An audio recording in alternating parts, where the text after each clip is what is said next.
Beneath the waves, there's a world of crushing pressure and absolute, permanent darkness.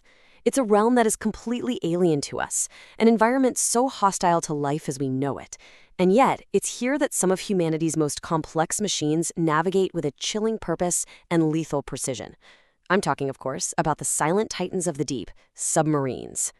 And that brings up a really fundamental question, doesn't it? In an abyss that seems specifically engineered to destroy anything that enters it, how do these vessels not only survive, but completely dominate? How can they move and hunt and endure for months at a time, totally cut off from our world on the surface? Well, we're about to explore the hidden principles that govern these incredible silent hunters. So let's start with a paradox, something that just defies intuition. Now, we all know that water is hundreds of times denser than air, so logic would tell you that moving through it should be a lot slower, right? That it should take an immense amount of effort. But for a modern submarine, the exact opposite is true. They are significantly faster when they're fully submerged than they are on the surface. So how is that possible? Well, the answer lies in how the hull has evolved over time.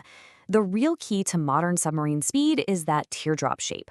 You see, when it's fully submerged, this hydrodynamic design just glides through the water with incredible efficiency. It minimizes resistance, it minimizes turbulence. But take that same shape and put it on the surface, and it suddenly becomes a liability. It just plows through the water, creating these massive waves that waste a tremendous amount of energy, and that really slows the vessel down.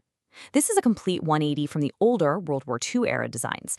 Their sharp, almost ship-like bows were built to cut through surface waves, which made them faster on top of the water, but kind of clumsy and inefficient once they went below. Okay, so they can move with speed and efficiency. But what about actually taking action? How does a submarine perform its main function, firing a weapon, without compromising the single most critical thing it has, the integrity of its hull?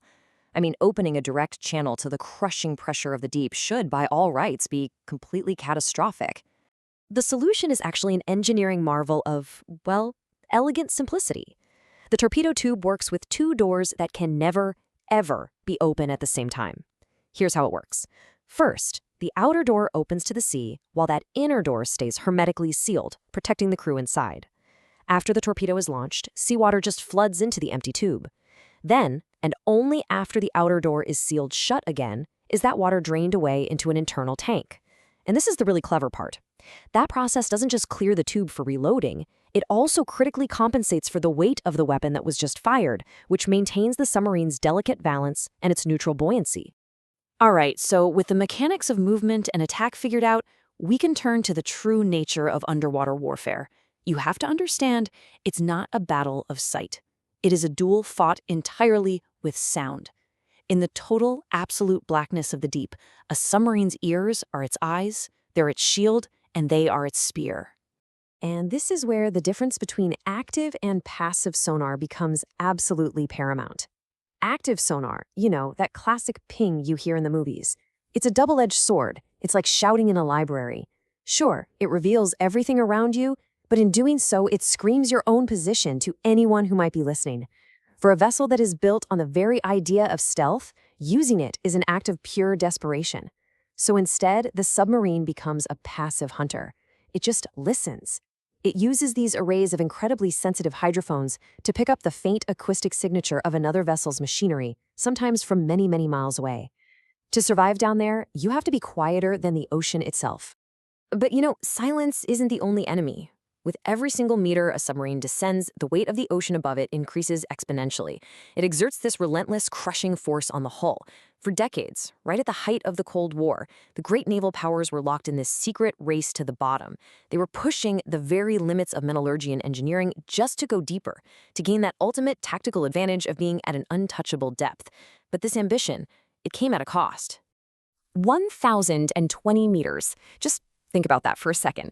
Over a full kilometer straight down beneath the surface. This was the staggering and still unbeaten record set by the Soviet nuclear submarine K-278 Komsomolets. It was a true technological marvel.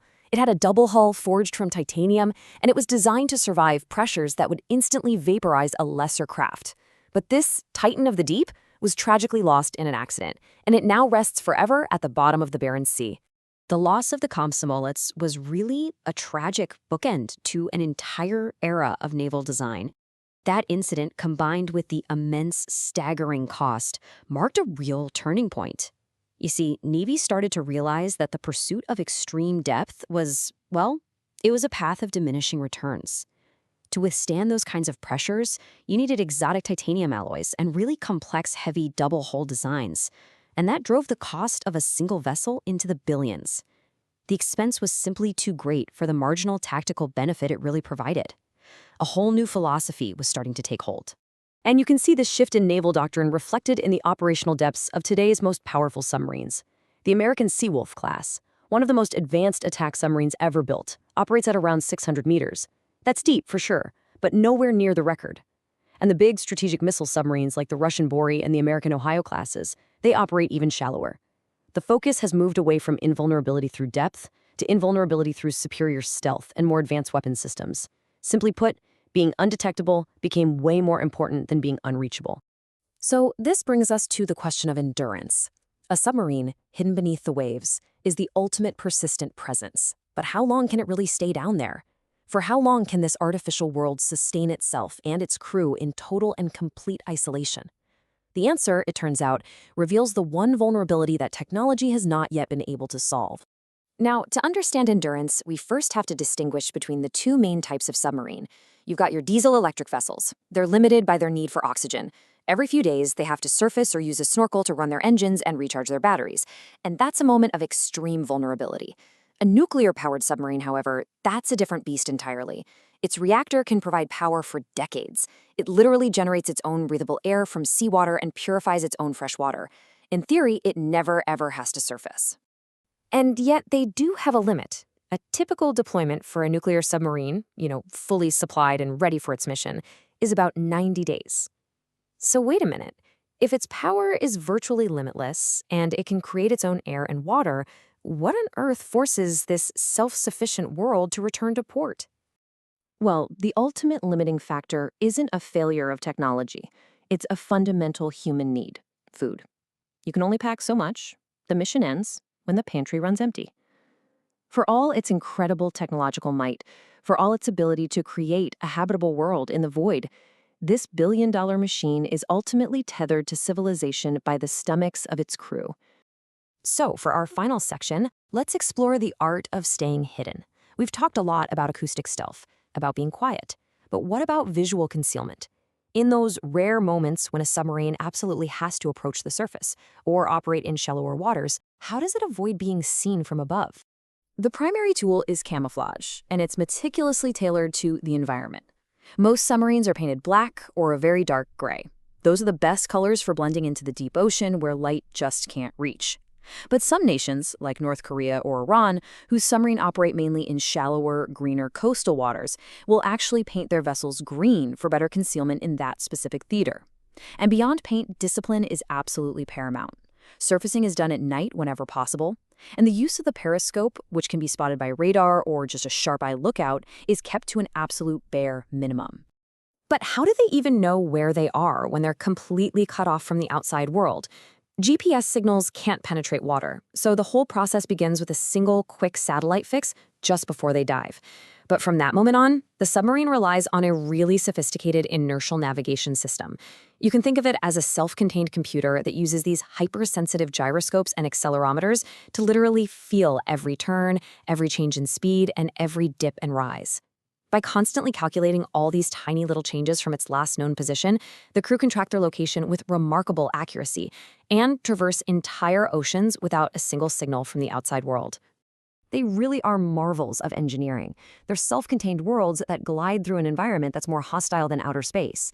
They navigate without stars, they see without light, and they hunt without ever being seen. They represent the absolute pinnacle of stealth technology, and it really leaves you to wonder, in that vast, silent world that they call home, what other secrets still lie hidden in the deep?